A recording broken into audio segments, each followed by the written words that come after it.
They said it would be just one night. It's only until the plumbers finish, Kylie smiled, nudging my suitcase into the motel room.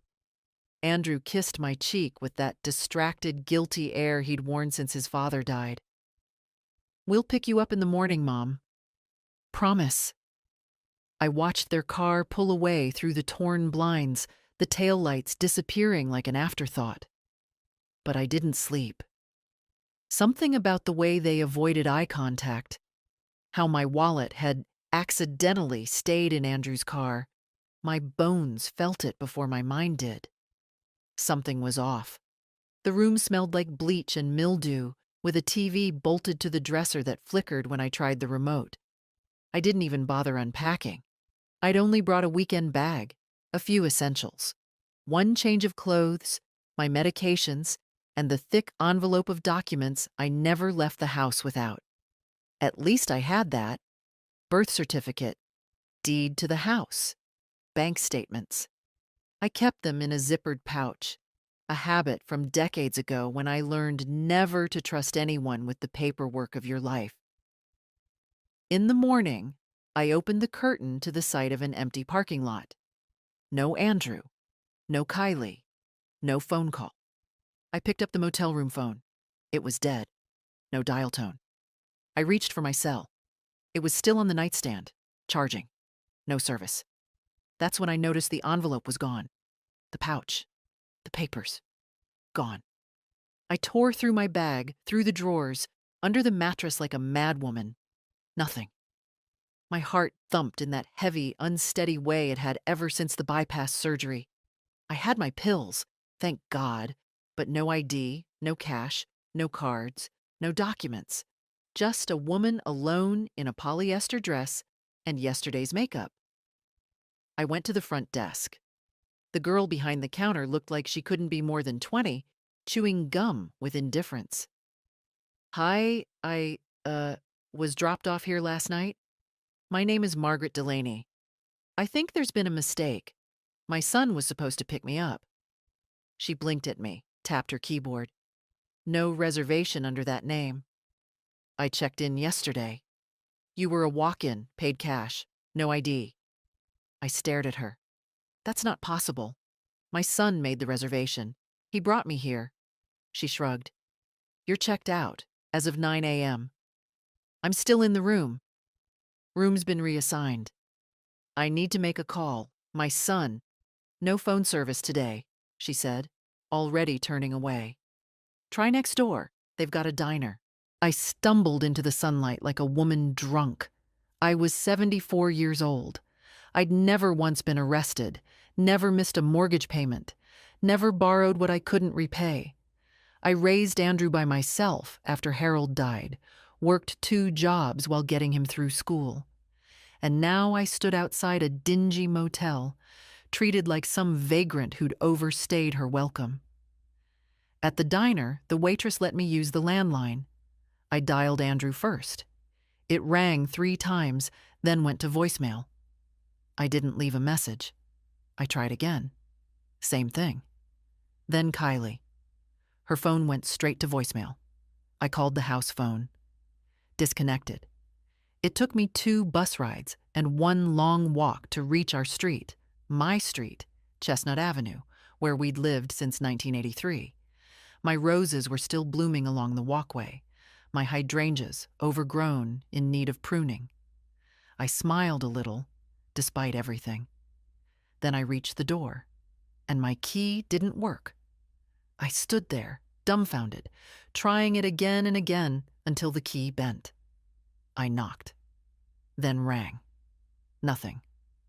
Finally, a neighbor emerged, Janice McCready from across the street, the one with the yappy dog and the forever linty sweaters. "Oh, Margaret," she said, clearly flustered.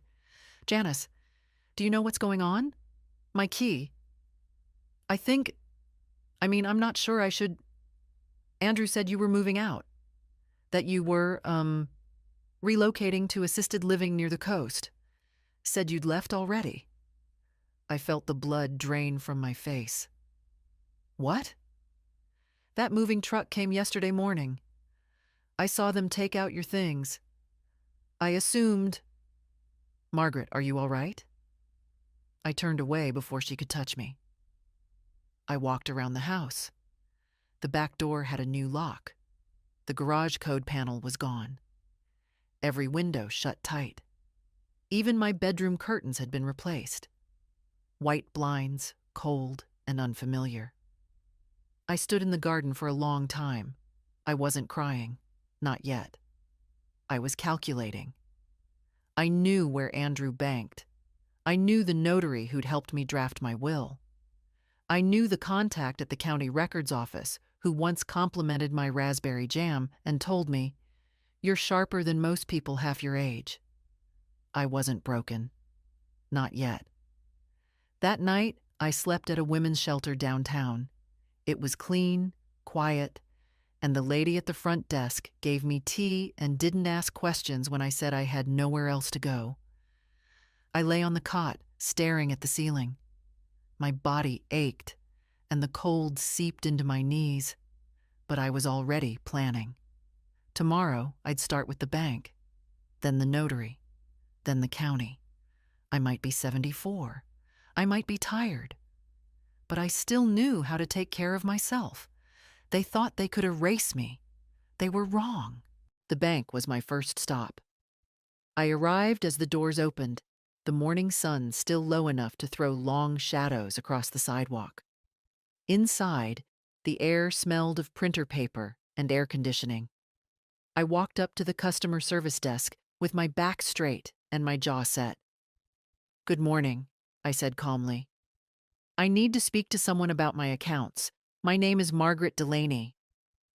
The young woman behind the counter smiled professionally. "Do you have your ID, Mrs. Delaney?" "No," I said. "It's been stolen." She hesitated. "I'm afraid I'll need some form of identification." "I've been a customer here for 40 years, I interrupted. "I opened my first account when you were in diapers. You'll find my face on the anniversary wall behind you, third from the left." She glanced, unsure. "Let me get the branch manager." His name was Eric. He'd started working at the bank about a decade ago, when he was fresh out of college and still unsure how to tie a tie. I'd given him a mint one day when he looked pale, and ever since he'd called me Mrs. D with a fondness that felt genuine. He came out from behind the frosted glass office, his smile faltering a little when he saw me. "Mrs. Delaney," he said, stepping forward. "Everything okay?" "No," I said. "I need to know what's been done to my accounts. I suspect someone has acted on my behalf without my knowledge." He looked at me, then gestured to the office. "Come on in." Behind the closed door, I sat while he pulled up my information. "There was a recent update," he said slowly, eyes scanning the screen. "Your son, Andrew, brought in a notarized power of attorney. It grants him full access." I felt the floor tilt slightly. "When?" "3 days ago. That was the day they dropped me off." "I didn't authorize anything," I said. Eric looked uncomfortable. "The document was notarized. We keep a copy on file." "Then I want to see it." He hesitated, but printed the pages. There was my name, my signature, except it wasn't mine. It mimicked my cursive, but it was too smooth, too careful. I never put that little loop in my G's, and I never, ever dotted my I's with a circle. "Forgery." "They forged it," I said, placing the paper down with shaking hands. Eric exhaled. "Mrs. Delaney, if you suspect fraud, we can escalate this, but it will require a formal complaint. We'll have to freeze the accounts temporarily while we investigate." "Do it." "Are you sure?" "It will cut off all access, including your son's." "That's the point." He nodded, began typing. As he worked, I stared out the office window at the cars driving past. One of them, I imagined, might be Andrew's. Maybe he was on his way to another meeting about selling my house. Maybe he was sipping a latte and telling someone how confused I'd become in my old age. Maybe he thought I'd give up. When Eric finished, he turned to me. "I'll flag everything," he said, "and I'll contact our legal team, but you'll need to file a police report. And you should speak to an attorney."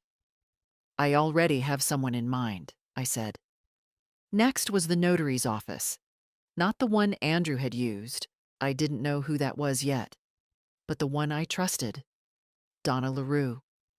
She'd notarized my will, my house deed, my durable medical power of attorney. She knew my real signature like her own. Donna took one look at the forged paper and snorted.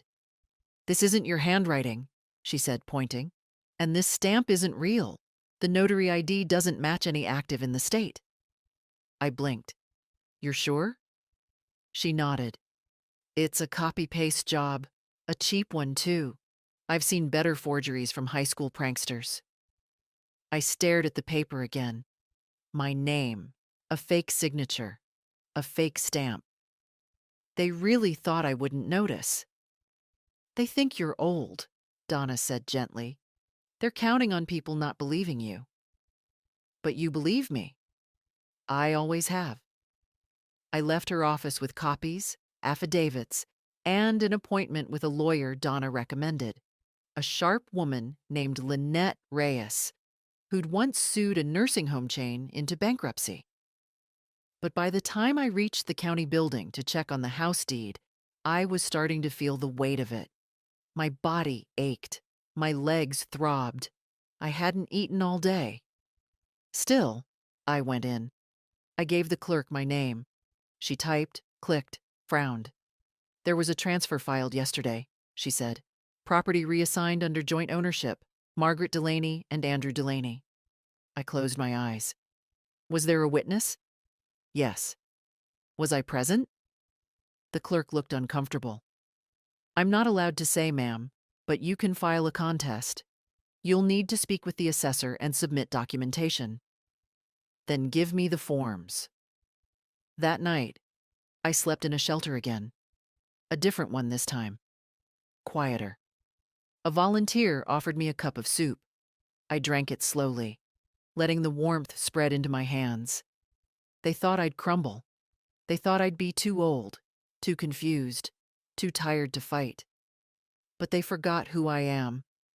They forgot I raised a son, built a life from scratch, balanced checkbooks when every dollar mattered, stood in line at the DMV with a sick baby on my hip and a bag of groceries in the other arm. They forgot I'm Margaret Delaney, and I'm not done yet. The next morning, I woke before dawn, my body still aching from the cot, and my nerves sharpened to a point. I sat on the edge of the mattress and stared at my hands in the dim shelter light. They were thinner now, more veined than I remembered, but steady. I could still trust them to hold a pen, to write my name the right way, to open doors no one expected me to find. By 8:30, I was standing outside Lynette Reyes's office.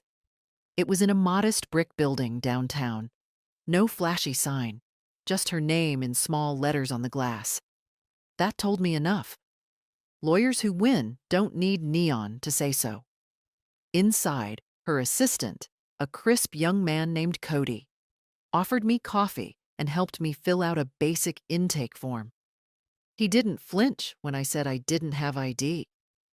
"We'll fix that," he said simply, and ushered me into Lynette's office. Lynette looked like someone who could make a judge nervous with one raised eyebrow.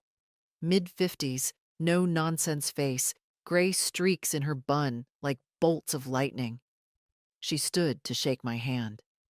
"Margaret Delaney, Donna called me about you. Said you've got a forged POA and a family with boundary issues." "I've got more than that," I said.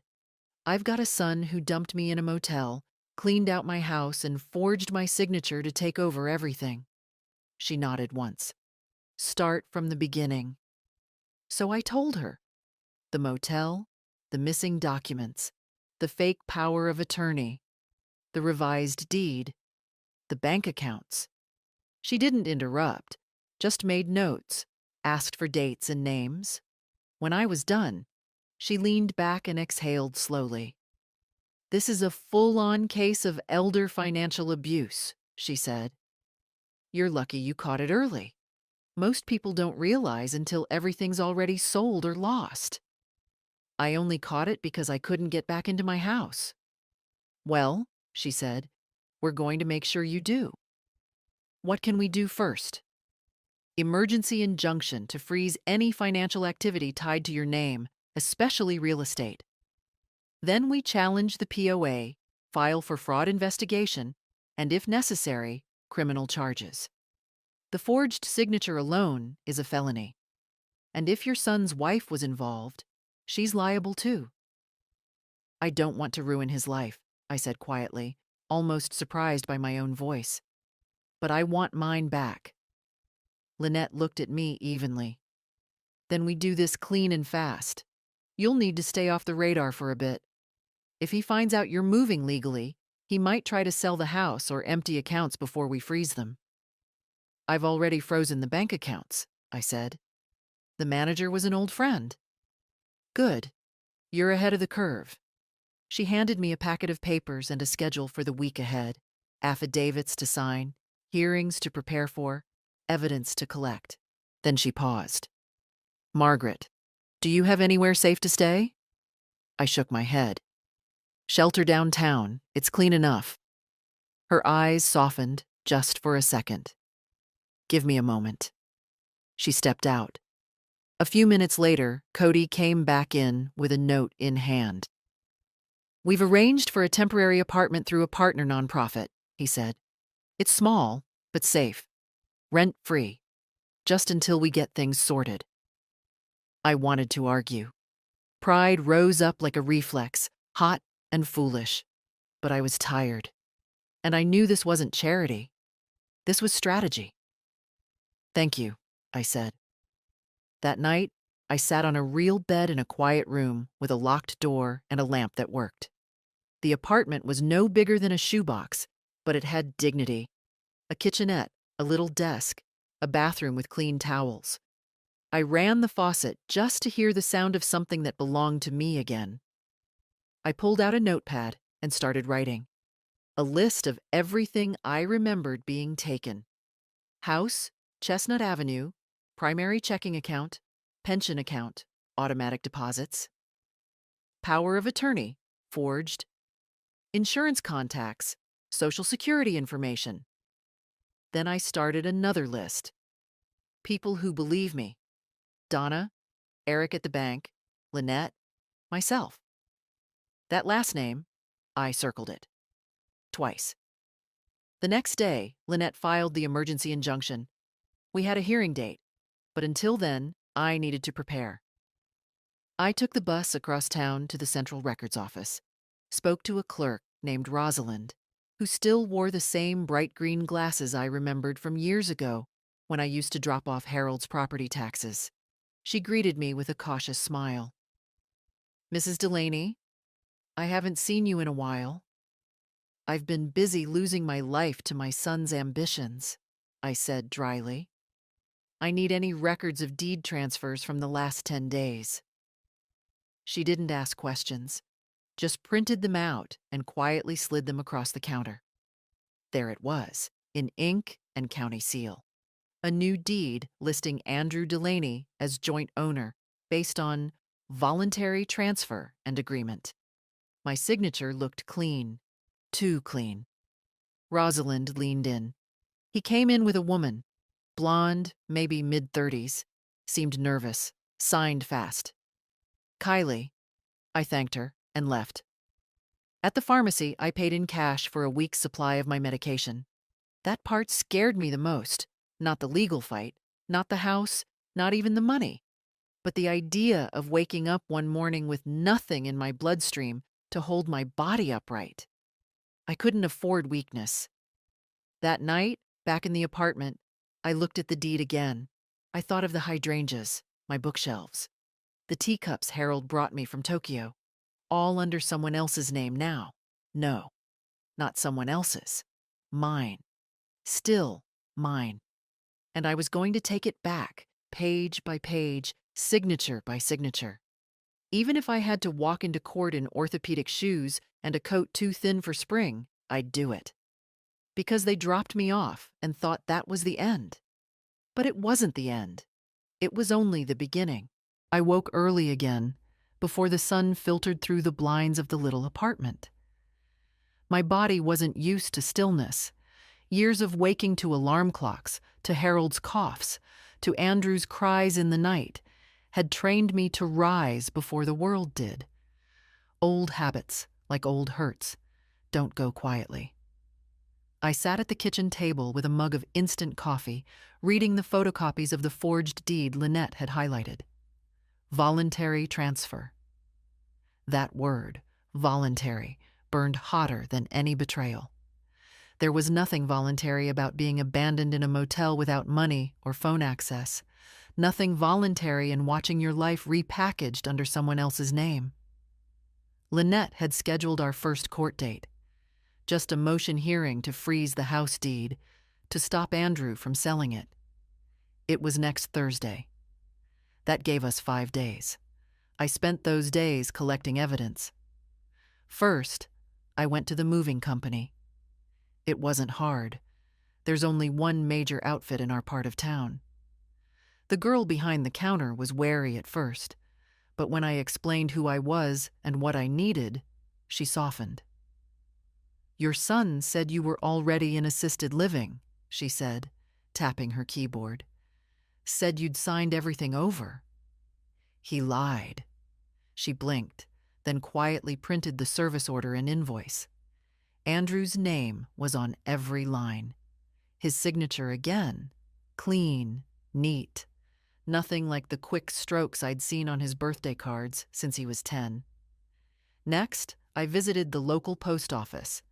The mail forwarding slip was there too, signed electronically, redirected to a P.O. box, not even to his own home. "He said it was temporary," the clerk explained. "Didn't mention you at all."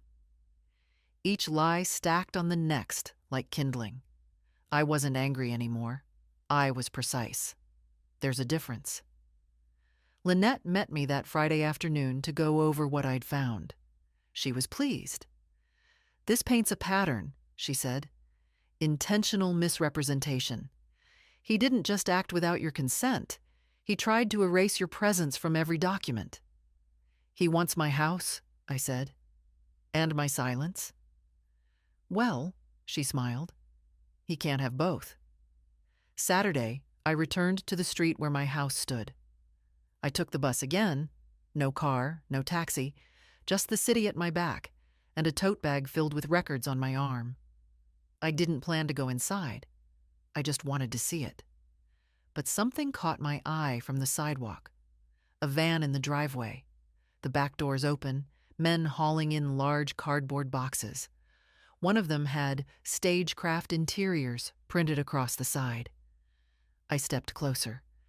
Kylie stood on the porch, clipboard in hand, telling one of the workers where to place a faux marble pedestal in the living room.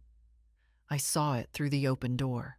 They were staging my house. They were preparing it for sale. I walked up the lawn like I belonged there, because I did, and stopped at the base of the porch. Kylie's face went pale when she saw me. "Margaret," she said, with that fake bright voice people use when they don't know who's watching. "What a surprise." "This is my home," I said calmly. "And I see you're redecorating." She straightened. "Well, it's under new ownership now. Andrew and I thought it would be best to freshen things up. You always said the curtains needed changing." She laughed lightly. "I didn't." "Does he know I'm here?" "He's at the office. Can I help you with something?" I looked past her. A man carried out my antique mirror, the one I'd inherited from my grandmother. "Tell your husband," I said, "that his mother is not a memory. She's a witness, and she's coming home." Then I turned and walked back down the sidewalk, the weight of that moment settling into my spine like steel. The following Monday, Lynette submitted a cease and desist letter to the real estate agency. The staging company received an order to halt all work. A warning was filed with the county clerk's office. We had stopped the train, but we hadn't turned it around. That night, I found myself on the phone with someone I hadn't spoken to in years. Agnes, an old friend from my church days. We'd lost touch after Harold died. She picked up on the second ring. "Margaret?" she said, disbelief laced with hope. "Hi, Aggie." We talked for hours, about everything and nothing. She told me her knees were worse, that her daughter had finally married, that her grandson had flunked out of college but taken up painting. I told her. Just enough. "They tried to erase me," I said softly. "They picked the wrong woman," she replied. And I believed her. The next morning, I took a cab to the courthouse and sat in the records office lobby for nearly an hour, waiting to speak to a clerk about an older version of the house deed. I wanted every trace of what belonged to me. As I sat, a woman walked in. Mid-30s, tight ponytail, heels too sharp for comfort. Kylie. She hadn't seen me. She walked up to the front desk and whispered something. The clerk pulled up a file. Kylie leaned over the counter, brows drawn together. Her voice rose slightly. "It's urgent. The sale is scheduled." Then she turned and saw me, our eyes locked. I didn't blink. She turned pale again, then spun around and left. I watched the door swing closed behind her, watched the clerk look at me, uncertain. "You know her?" he asked. "She's trespassing on memory," I said quietly. "But I'm reclaiming it." Back in the apartment that night, I opened the little window above the sink. The air smelled like spring rain and pavement. I boiled water for tea, took my shoes off slowly.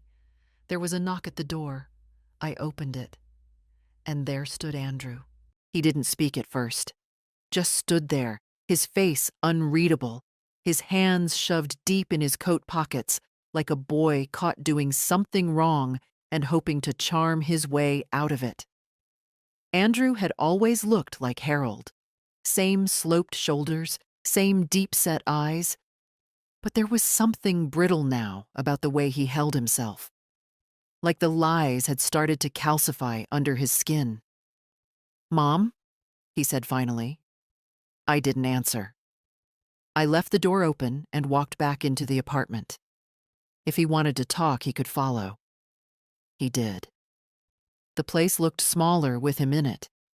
His presence, his cologne, even the click of his expensive shoes on the linoleum felt too large for the walls.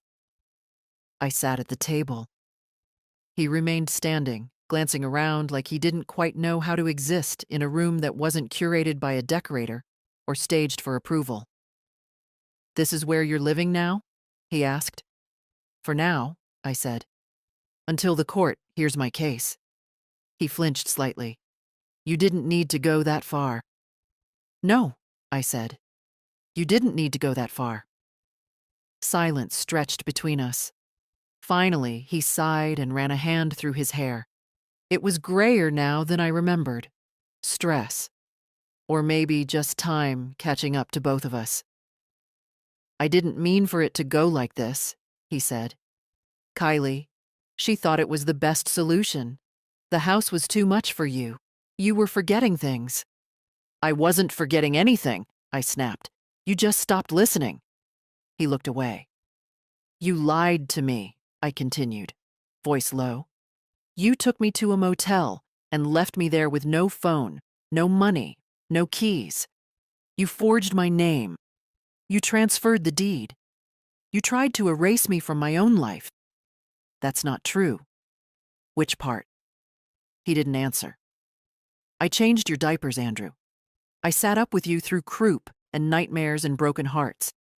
I gave you everything I had, my time, my savings, my strength. And when I got old, when I slowed down, you decided I was inconvenient." "That's not fair," he said quietly. "Fairness ended when you signed my name to a lie." He sat down across from me, his elbows on the table like he was suddenly too tired to hold up his own shame. "We were drowning," he said. "The mortgage, Kylie's medical bills, the twins' school fees.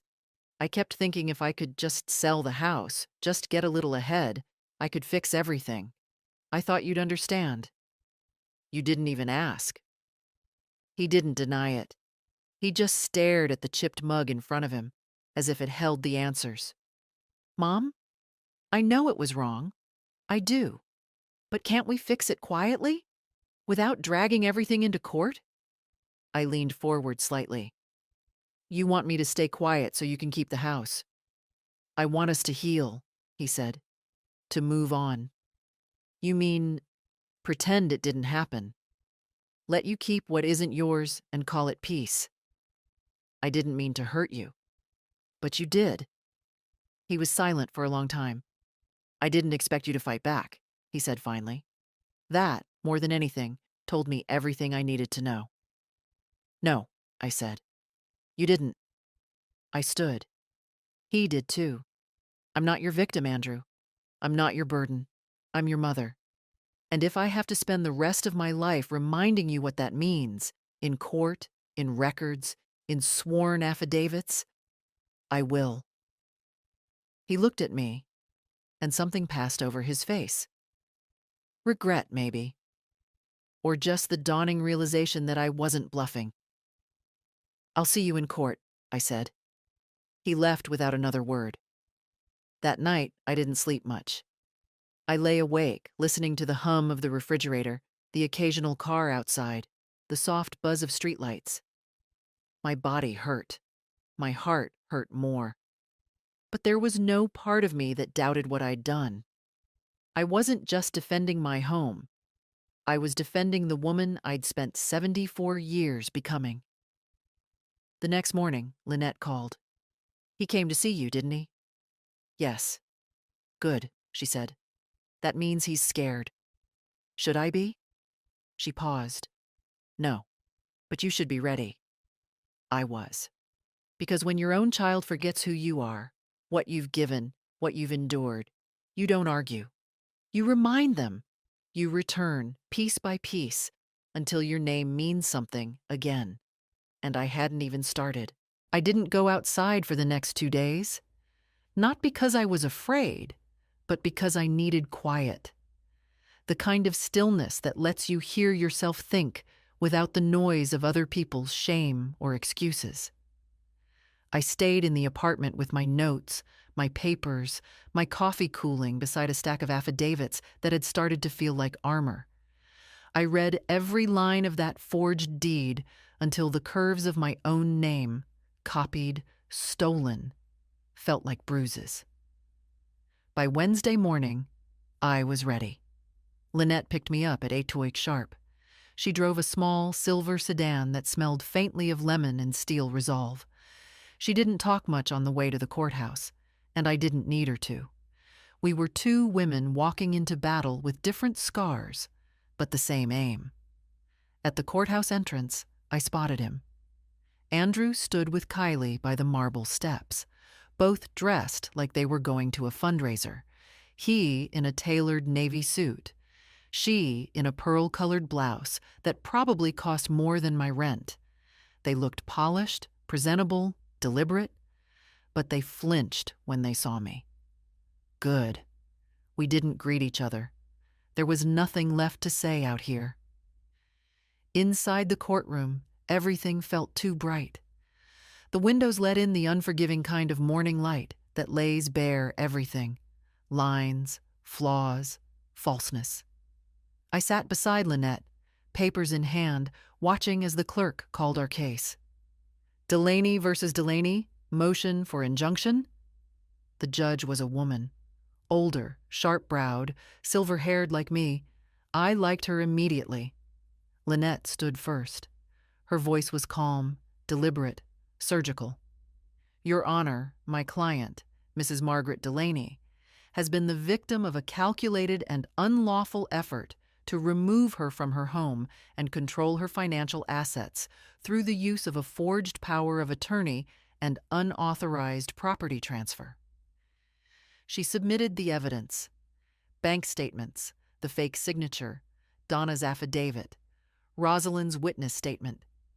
Each item passed across the clerk's hands like stones building a wall between me and the lie Andrew had built.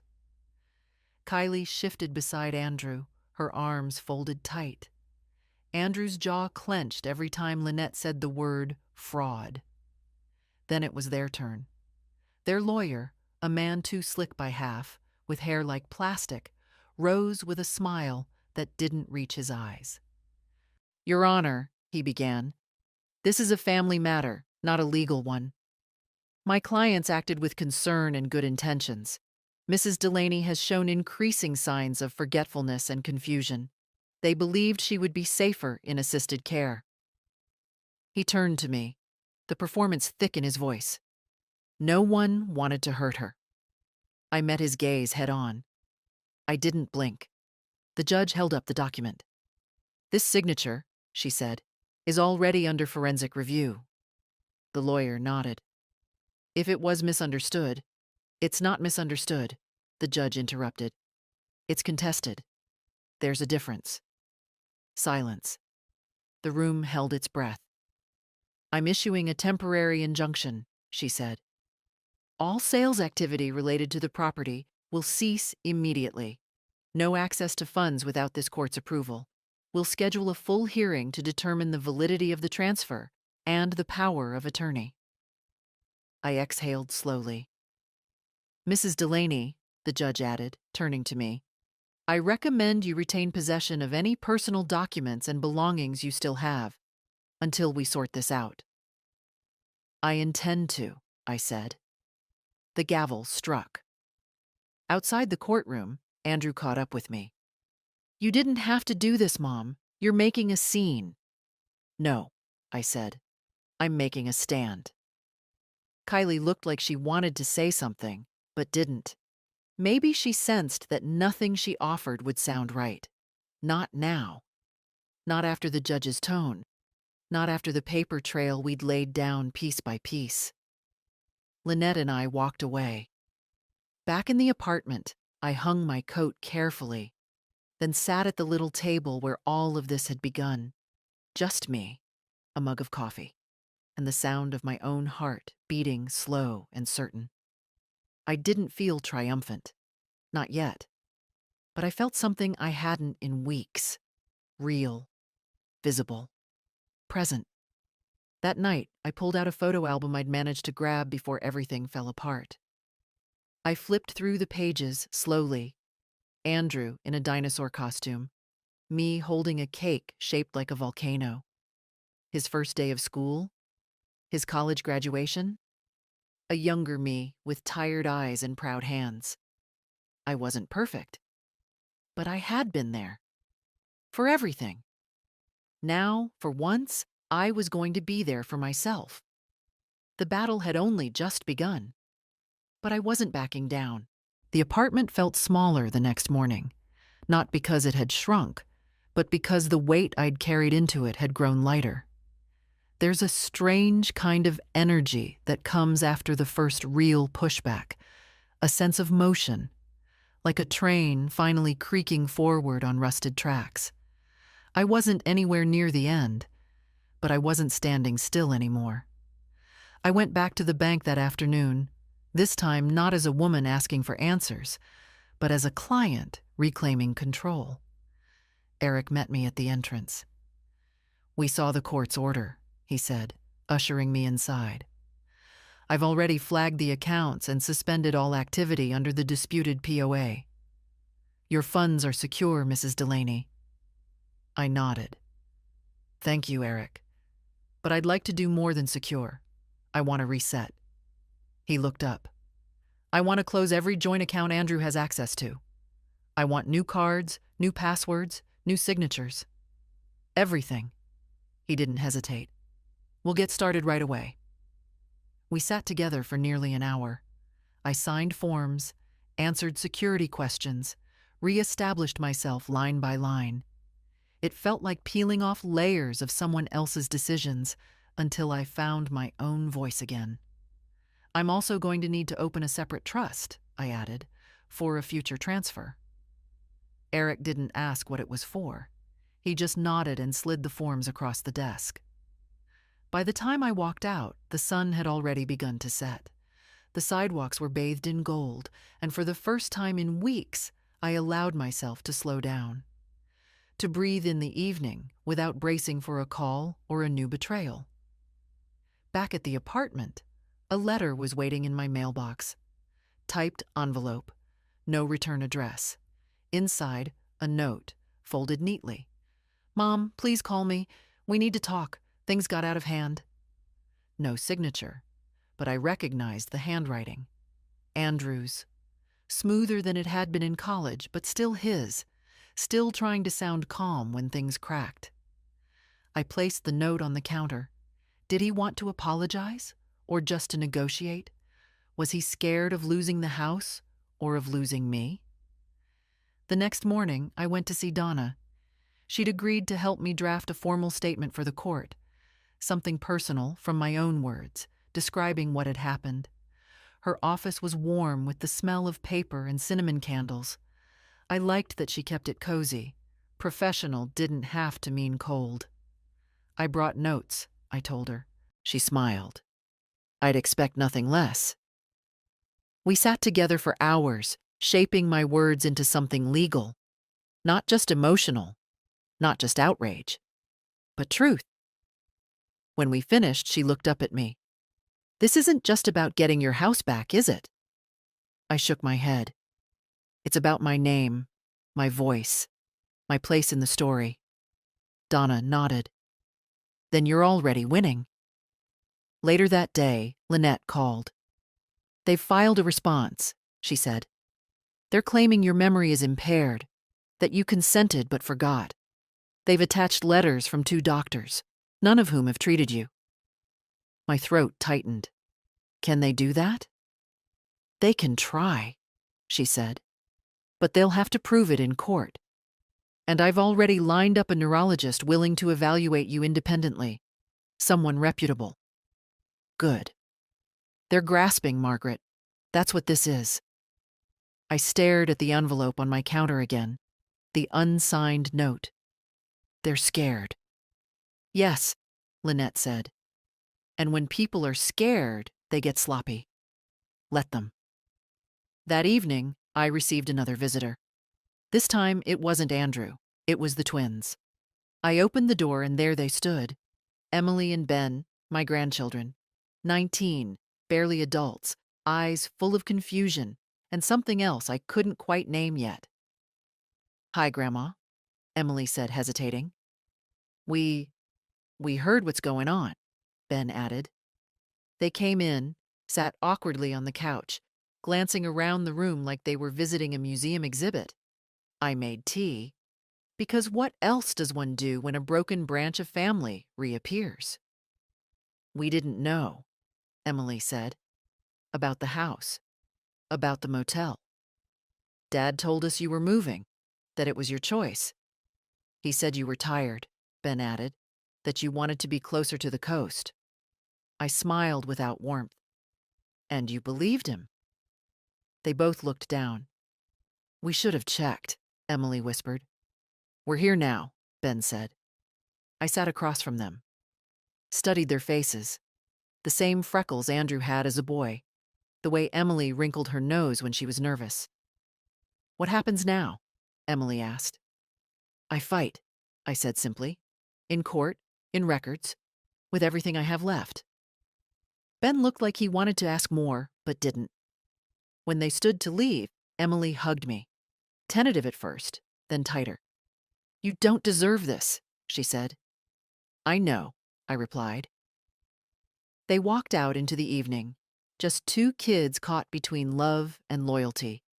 And maybe, just maybe, that was the first crack in the wall Andrew had built around the truth. As I closed the door behind them, I whispered the same thing I'd told myself in the mirror that morning. They forgot who I am. But I haven't. The day of the psychological evaluation came with rain. Not a downpour, just that steady, whispering drizzle that paints the streets in gray and makes everything feel slower. I stood in front of the mirror longer than usual that morning, brushing my hair, smoothing my blouse, checking the buttons on my cardigan twice. Not because I needed to impress anyone, but because I knew how this worked. The narrative wasn't about truth. It was about perception. Dr. Evelyn Monroe greeted me at her office door. She was in her early 60s, with kind eyes and a voice like velvet, warm but precise. I liked her instantly. "I've reviewed the petition your attorney submitted," she said as we sat across from each other. "I understand there are concerns about your cognitive function." I gave a tight smile. "Apparently, remembering a forged signature and recognizing your own name makes people nervous." She smiled back. "Let's just talk." And we did. For over an hour, she asked questions about dates, names, my medications, my past, current events. I recited all the U.S. presidents backwards, starting from Biden, listed my childhood addresses, explained compound interest. We discussed my weekly routine, my financial choices, my sleep habits. Halfway through, she paused and said, "You seem more grounded than most people my age." "I raised a son through 2 recessions and a mortgage crisis," I said. "You don't get through that by being foggy." She laughed, not condescendingly, genuinely. When it was done, she handed me a small printed card. "You'll receive a formal report in a few days, but I can tell you this much now. You're more than capable. Whatever they're suggesting, it won't hold in court." I nodded. "Thank you." "I'm sorry you're going through this," she said softly. "I'm not," I replied. "Not anymore." Later that afternoon, Lynette called. She already had word from Dr. Monroe. "I'll submit the preliminary findings first thing tomorrow," she said. "They tried to preempt it with another letter from an out-of-state psychiatrist who's never met you." Desperate? Exactly. That evening, I sat at my little kitchen table, staring at the rain-streaked window. The apartment didn't feel small anymore. It felt like a command center. Every corner held a strategy. Every drawer had papers that could outlast someone's lies. My phone buzzed. A message from Andrew. "Mom, please, we need to stop this. Let's talk." I didn't reply. He'd said we needed to talk before, at the motel, through notes, outside the courtroom. Every talk he'd proposed came after another layer of his deceit peeled off. Every request was wrapped in fear, not love. Still, I couldn't sleep that night. Not because I doubted myself, but because I was grieving something no one else could see. The mother I'd been for him. The woman who had covered his mistakes, paid his debts, cheered his victories even when he barely looked back. That mother had been laid to rest somewhere between a motel parking lot and a forged document.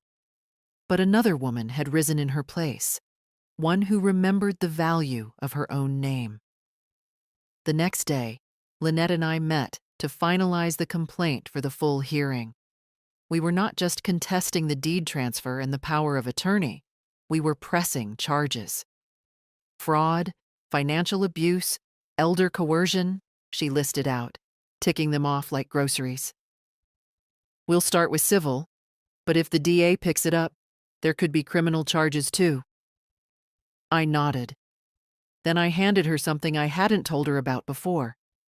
It was a copy of a check I'd written to Andrew 2 years ago, $75,000. Marked, business loan. A signature in my own hand. Below it, a notarized agreement he'd signed, promising repayment within 12 months. He'd never paid a cent. Lynette raised an eyebrow. "Why didn't you mention this before?" "Because I thought I was being a good mother," I said. "Turns out I was just being used." She slipped the check into the folder. "This helps. Shows a pattern. This wasn't a one-time mistake. It was a slow bleed." That night, I got another visitor. Not Andrew, not the twins. Kylie. She knocked softly, like she didn't want to be heard by herself. I opened the door but didn't step aside. "Margaret," she said, voice shaking slightly. "Can we talk? Only if it's not about how things got out of hand." She looked down. "Andrew's losing sleep. The kids are scared. He's not himself. Then maybe he's finally meeting the part of himself he left behind." She didn't smile. "I didn't want to do it this way." "No," I said. "You wanted it quiet. No scandal. Just one more signature from the old woman you thought would stay quiet." "I thought you were tired," she whispered. "I thought you wanted rest." I wanted respect. Silence. "I can't make him stop," she said. "But maybe I could help." I crossed my arms. "Why?" "Because I don't think you'll stop. And part of me doesn't want you to." I studied her face. There was something true in it. Not redemption, maybe, but recognition. She pulled something from her purse, a flash drive. "These are the emails, the documents, the communication with the staging company. I kept backups, just in case." I took it. "You'll have to testify," I said. "I know." "Against your husband." "I know." She turned to leave, then paused. "He thought you'd go quietly." I didn't respond. She walked away. I locked the door and stared at the flash drive in my hand. Tomorrow, I'd open it. But tonight, I'd sit with the knowledge that the tide had shifted again. He thought I wouldn't fight. He thought I'd fold. But I'm still here. And I am not done.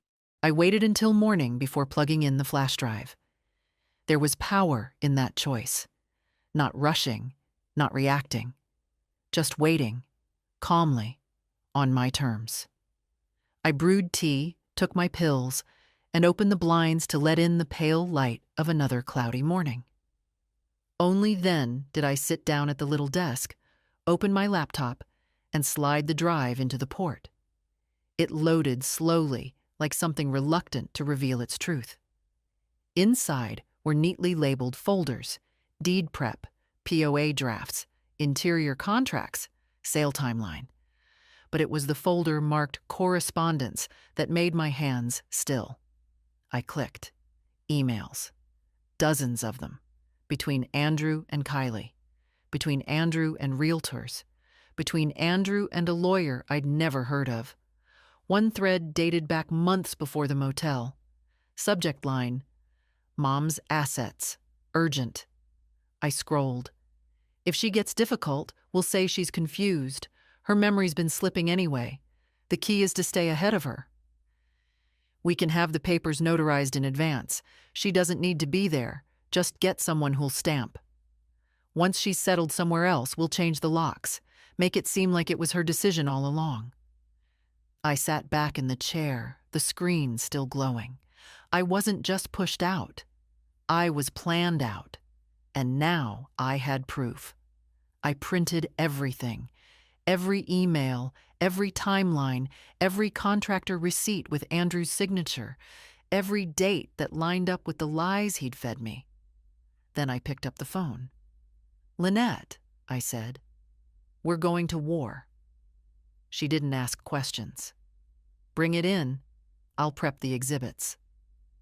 That afternoon, we submitted an amended complaint to the court. Intentional deception, fraudulent notarization, asset concealment, and breach of fiduciary duty under the false POA. The judge, Lynette said, would be hard-pressed not to move it toward criminal referral. When I left her office, the sky had cleared, not metaphorically, literally. Blue stretched wide overhead for the first time in what felt like weeks. The city, scrubbed clean by the last days of spring rain, shimmered in sunlight. I walked 2 blocks to the cafe where I used to take Andrew when he was little. He liked the sugar cubes. I always gave him 2. I ordered tea and sat by the window. Across the street was a playground. A little boy chased pigeons while his mother watched, laughing when he stumbled. I wondered what kind of man that boy would become. Who would he blame when things got hard? Who would he expect to clean up his messes? That night, I got another call. Evelyn Monroe, the psychologist. "I finished my report," she said. "It's done and submitted. And Margaret, I went a little beyond?" "What do you mean?" "I included a supplemental opinion on cognitive abuse. Based on your history, your independence, and the timeline, it's clear to me that your son used manufactured concern as a weapon." I was quiet. "Most people don't fight back," she added. "They're too afraid of losing what little they have left." "But you're not most people." "No," I said. "I'm not." The next day, the court clerk called. The hearing date was moved up. Kylie's testimony had triggered an acceleration of process, especially with the emails now part of the official record. "They're rattled," Lynette told me. "I want them in the room when I speak," I said. "You'll have that." Over the next 2 days, I barely slept.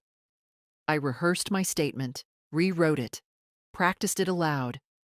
I looked in the mirror and read it to my own reflection. Not dramatic, not sentimental, just facts, steady and sharp, like the truth should be. On the day of the hearing, I wore my navy dress, the one they thought I'd be too old to care about. I put on my mother's brooch, the silver one shaped like a leaf. It had been passed down, not handed over like something disposable. The courtroom was packed. A few reporters, a few spectators. I didn't care who they were. I only watched Andrew. He looked smaller this time, less sure, like the weight of his plan had finally settled onto his own shoulders. Kylie sat beside him, pale but composed. The judge addressed the room, then turned to me. "Mrs. Delaney," she said, "you may proceed." I stood. "My name is Margaret Delaney. I am 74 years old. I was born in this state. I raised my son as a single mother after my husband died unexpectedly at 47. I paid off our mortgage. I paid for my son's education. I never missed a bill." My voice didn't shake. "I was removed from my home under false pretenses. My accounts were accessed using a forged power of attorney. My house was listed for sale without my knowledge. I was labeled confused, too old, too slow to notice. But I noticed." I held up the papers. "I noticed everything, and I am here today to make it clear. I do not give permission. I do not give silence. I do not disappear." The room was so quiet, I could hear the click of the judge's pen when she set it down. Lynette stood. "We rest, Your Honor." The judge nodded. "We'll reconvene in 3 days with a ruling." We left the courtroom in silence. Outside, in the hallway, Andrew caught up to me. He didn't speak right away. Then, "You've made your point." I turned to face him fully. "No," I said. "I've made my line, and you've crossed it for the last time." He didn't follow me. He just stood there, alone. And I walked out, the sunlight waiting, not just on the sidewalk, but in my bones. 3 days later, I dressed slowly. Not because I was nervous, but because I understood the weight of what was coming. You don't step into a room where your life will be decided without pausing, without acknowledging how far you've walked in shoes that weren't always kind to your feet. I wore the same navy dress, the same brooch. But this time, I added lipstick. Not bright, not loud. Just enough. Lynette met me on the courthouse steps. "Today is about clarity," she said. "The judge has all the evidence, all the testimony. Now it's up to her." Inside, the courtroom was quieter than before. Fewer people, no reporters. Just those who had to be there, and those who had nowhere else left to stand. Andrew sat with his lawyer, shoulders tight. Kylie wasn't beside him this time. Instead, she sat on the other side of the room, alone. The judge entered. We stood, sat, waited.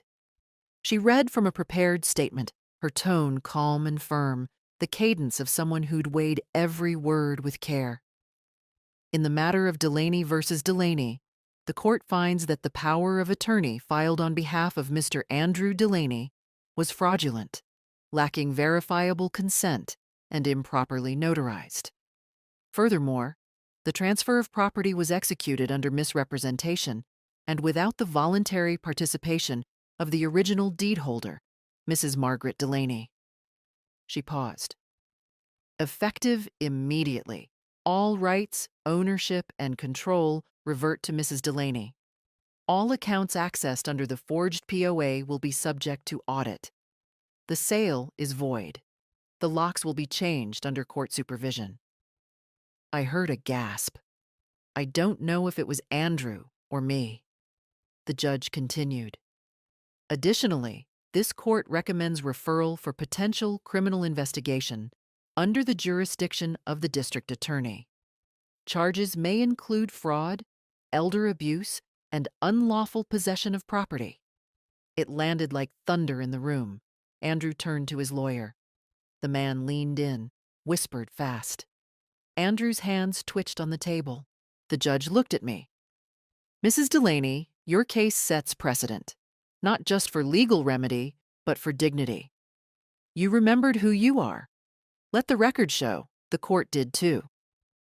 I stood when she exited, not because anyone asked, but because I needed the weight of the moment to settle upright in my spine. Outside, the sun was high. Lynette walked beside me, papers in hand, quiet satisfaction in her step. That's the hard part, she said. No, I replied. That was the necessary part. The hard part came before. The silence. The doubt. We reached the sidewalk. She turned to me. What now? I looked down the street. Home. That word had changed. Not just a house, not just brick and windows and roses by the fence, but a place I never left behind, even when someone tried to take it. I go back, I said, and this time, I carry the key. Later that afternoon, a locksmith, hired by the court, met me at my own front door. He was kind, didn't ask questions, just nodded as I showed him the door, the garage, the side gate.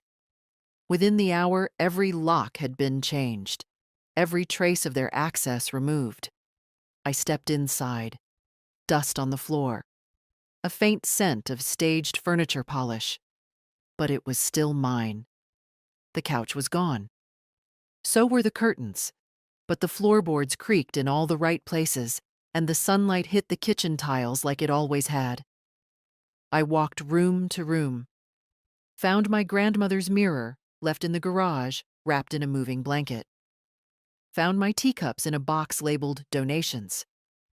I unpacked them slowly, placing them one by one into the cupboard where they belonged. Not for charity, for continuity. That night, I sat in the living room, on a chair they hadn't taken, with a cup of tea in my hand. Outside, the wind stirred the hydrangeas. Inside, I felt something settle, not joy, not triumph. Just truth. I hadn't won everything, but I had reclaimed myself, and that, I realized, was enough. I didn't expect the phone to ring that night. Not after the ruling, not after the locks had been changed, and the house had been made mine again, not just by law, but by presence. I had turned on every light, opened every cabinet, and let the silence know I was home. Silence doesn't always mean peace. Sometimes it just means no one's listening. So when the phone rang, I almost didn't answer, but I did. Hi, Grandma. Emily's voice, small but steady. Hello, sweetheart. I heard, it's over. I glanced around the living room. Boxes still sat in corners. My feet ached from walking on cold tile all day. But yes, it's over. A pause. I'm glad, she said. I didn't know what to do before. I still don't. That's all right, I told her. You don't have to know. You just have to be honest. I want to come see you. You can. She exhaled like she'd been holding her breath all week. I'll bring Ben, if that's okay. Of course.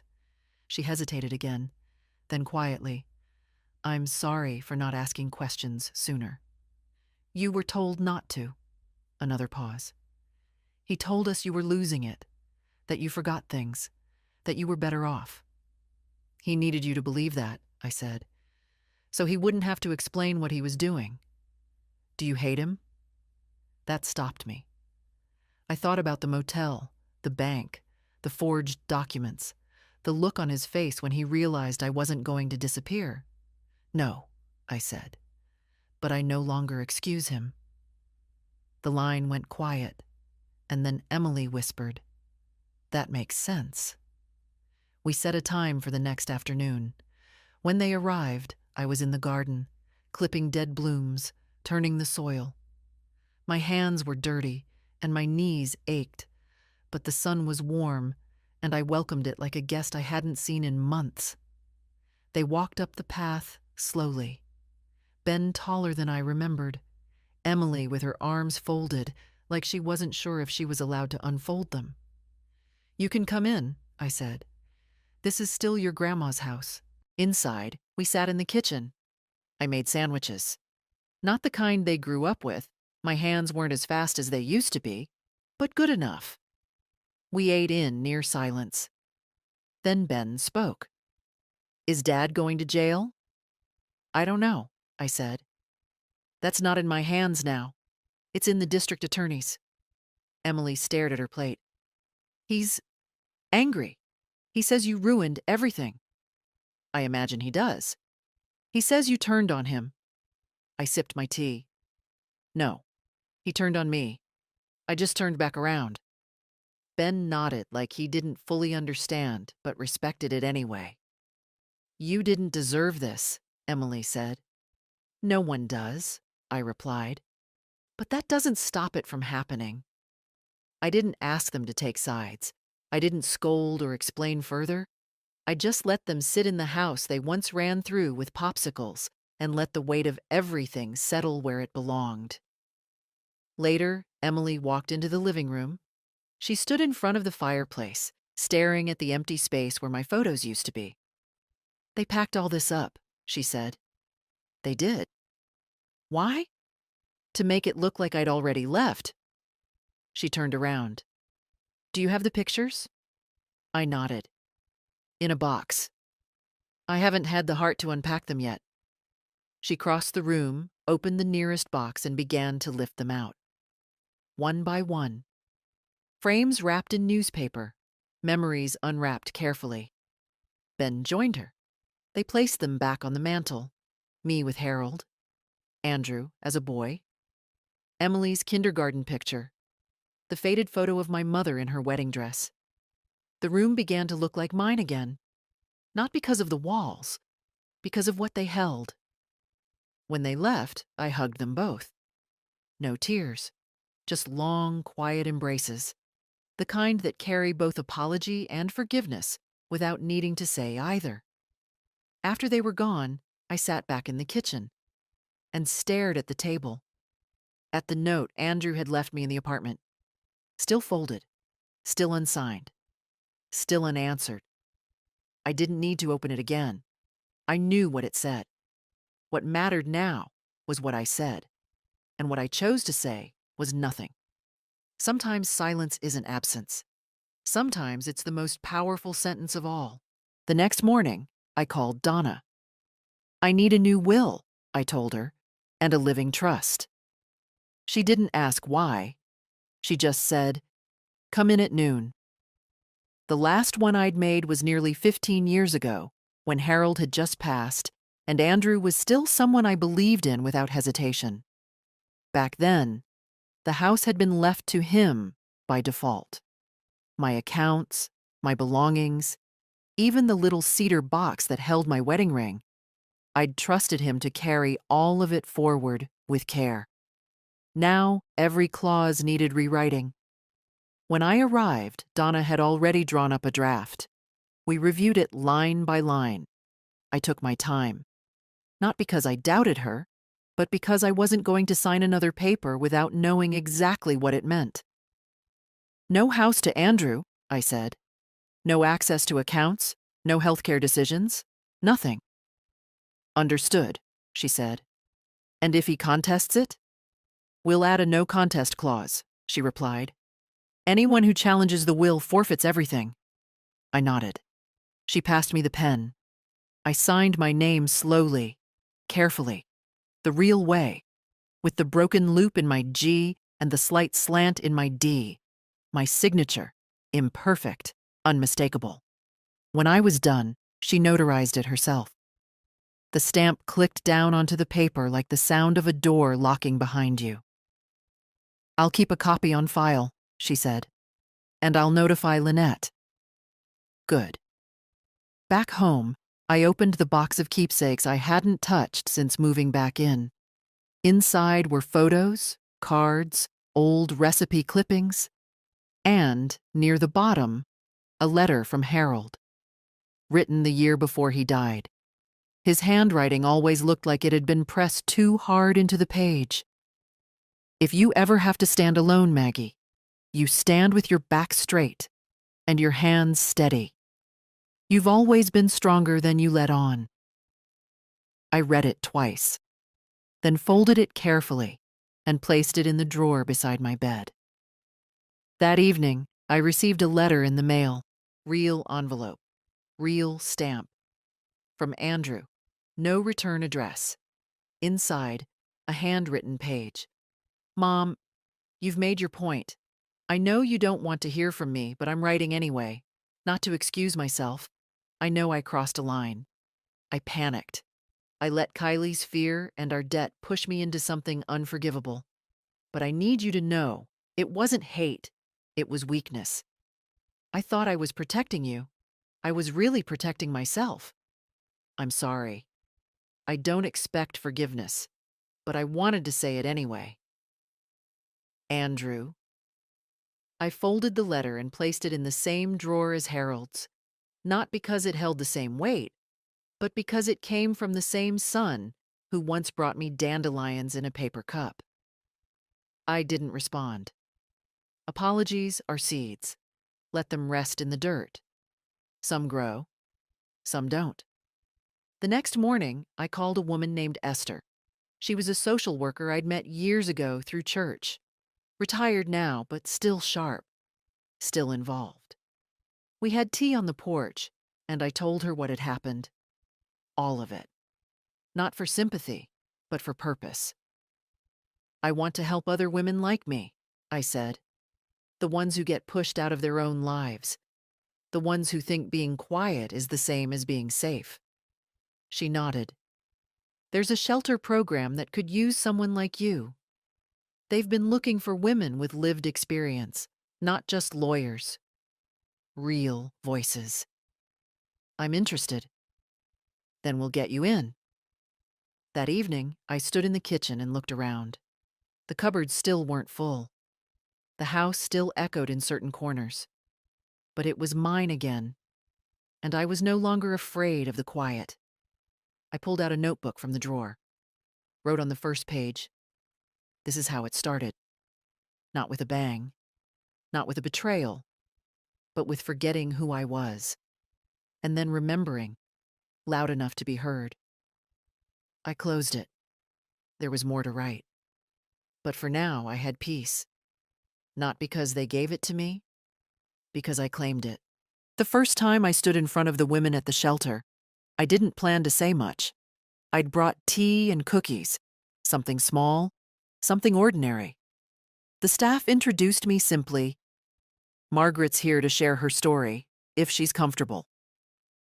I wasn't sure I was, but I stood anyway.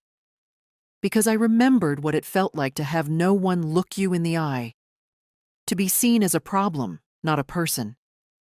There were 9 women in the room, different ages, different faces, but the same tiredness in the shoulders, the same caution behind their eyes.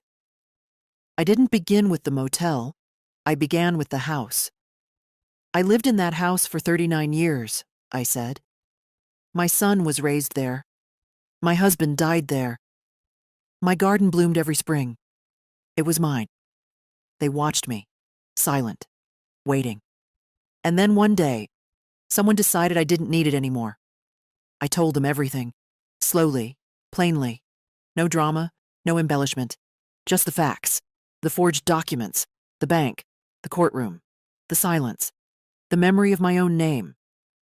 One woman, maybe 50, asked, "How did you know it was really happening? That it wasn't just you losing control?" "I didn't," I said. "Not at first. Because that's how they do it. They take your confidence first, then your keys." They laughed, quietly, bitterly. But they understood. "I got it all back," I said. "Not everything I lost, but everything I needed." When I left that day, one of the staff members caught my hand. "They're going to ask for you again. You know that, right?" "I'm not a speaker," I said. "No, but you're a mirror. And they haven't seen themselves clearly in a long time." That night, I sat in the living room with a blanket over my knees and the old photo albums spread out around me. I paused at one page. Andrew at 7, missing teeth, grinning in front of a Lego tower we'd built together. I remembered that afternoon. He'd called it Delaney Tower and insisted it would last forever. It collapsed the next morning when the cat jumped on the table. I turned the page. Emily, holding a spoon bigger than her face. Ben, dressed like a robot. Their innocence was still intact, still reachable. I knew that now, and I knew something else. This wasn't the end of a story. It was the beginning of my own. Not the one I gave away as a mother, not the one I managed for others as a wife, but the one I wrote myself, finally, and without apology. A week later, I returned to court. Not for my case, but for the DA's announcement. Formal charges, fraud, elder financial abuse, forgery, and misrepresentation. Andrew didn't look at me in the hallway. Kylie did. She gave a slight nod. She would testify, they said. The emails, the flash drive, her witness statement. All of it confirmed. She wasn't innocent, but she was cooperative. That mattered now. I didn't speak at the press table. I didn't need to. The law was speaking for me now. Lynette met me outside afterward. "They might offer him a plea deal," she said. "Will it keep him from doing this to someone else?" "Yes." "Then let it happen." She studied me for a long moment. "You're different." "No," I said. "I'm finally the same on the outside as I've always been inside." That afternoon, I went to the hardware store, bought paint, soft blue for the kitchen, pale green for the hallway, something clean, something new. The young man at the register offered to carry it to my car. I let him. "You doing all this yourself?" he asked. "I've done harder things," I said. And I had.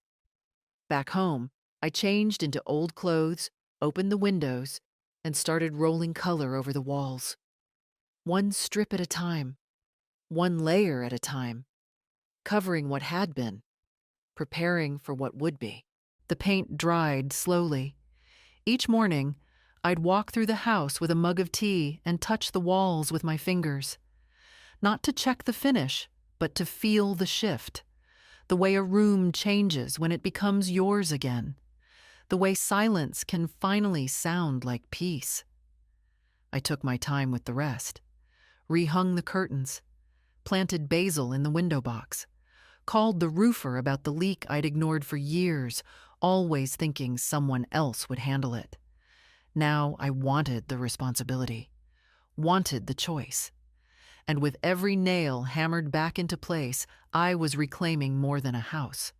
I was reclaiming the rhythm of my own life. Emily started coming on Saturdays. She'd bring pastries, half squashed from the bus ride, and sit at the kitchen table while I cooked. She never asked to help. She just showed up, which was more than anyone had done in years. One day, she brought a man with her. His name was Max. Kind eyes, soft voice, hands that didn't fidget when he sat at my table. He asked about the hydrangeas, and when I told him they weren't blooming this year, he offered to help move the soil. "I'm not here to fix anything," he said gently. "Just to lift where I can." After they left, I sat alone and smiled, not because of him, but because of her. She was finding her own way, just as I had to. And she was doing it with her eyes open. Ben came too, though less often.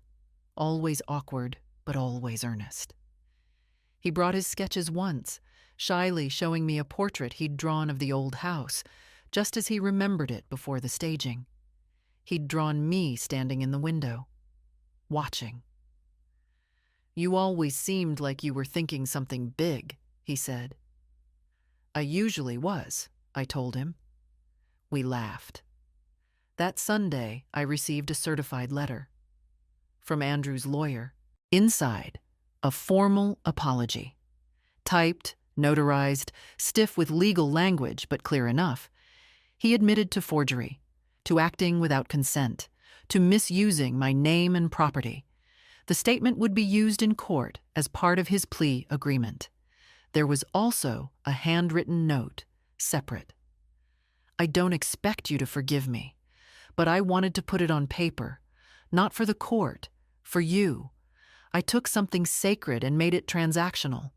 I thought I was saving us. I was really saving myself from shame. You didn't deserve it. I know that now." "Andrew." I folded it once, placed it in the same drawer as the others. That letter wouldn't be framed, wouldn't be destroyed. It would just live there, quietly, like a wound that healed enough to stop bleeding, but still remembered the pain. That night, I took a long bath. First one since coming back to the house. I let the water rise slow and hot, let it cover my knees, my hips, my ribs. Let it hold me. Not as a rescue, but as a rest. And for the first time in a long while, I didn't think about what had been taken. I thought about what I'd kept. My voice. My name. My will. When I got out, I put on clean clothes and walked barefoot through every room. No music, no television, just the sound of a house that had learned to listen again.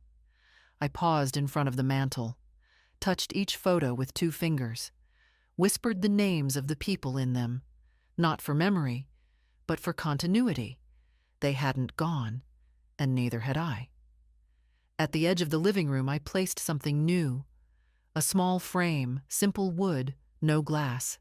Inside, the first page of my notebook. This is how it started. And underneath it, a blank page, waiting. Not for someone else to fill it, but for me. Some days, I forget it ever happened. Not because the pain is gone, but because the story no longer controls the room when I enter it. Now, when I wake up, the first thing I notice is the light. The soft way it leans through the window over my kitchen sink. How it rests on the floor where I used to stand every morning for 40 years. Not as something nostalgic, but as something earned. I no longer check the mailbox with dread. I no longer second-guess the sound of a knock. I no longer rehearse my worth in silence, waiting for someone else to name it. I know who I am. The DA accepted Andrew's plea. No jail time, restitution, public record of guilt. Community service, the judge said, in settings that remind him who he tried to silence. I didn't object. I didn't attend the sentencing. Let the system speak for me now. I was done narrating that part of my life. I've moved forward, not moved on, because some things shouldn't be gotten over. Some things should be remembered so they don't happen again. The shelter asked me to speak monthly now. There's a waiting list for my sessions. Women show up early. They bring notebooks. They take notes. Not on my story, but on their own. One of them hugged me last week and whispered, "I thought I was the only one." You're never the only one, I told her. You're just the first to say it out loud. Emily calls every Friday. Ben sends sketches. Little moments come in like sunlight, unannounced but welcome. Kylie mailed me a Christmas card with no return address. I didn't reply. But I didn't throw it away either. And sometimes I still talk to Harold, quietly, not expecting answers, just sharing the air. See what I did? I say aloud. See what I remembered? And in those quiet seconds, I swear I can feel him smile. There's no revenge in what I did, no great cinematic twist, just dignity. Picked up piece by piece, just truth, spoken without apology. And just a woman, older now, stronger still, who learned that the most dangerous lie isn't the one they tell about you, it's the one they convince you to believe. So if you're reading this and you've felt it, whatever it is, know this. You are not a burden. You are not a ghost in someone else's story. You are not done. Stand up. Say your name. Take one small thing back today, your password, your bank account, your keys, and then take the next. You don't need to burn bridges to walk away. You just need to remember. You were never supposed to disappear quietly. Not you, not ever.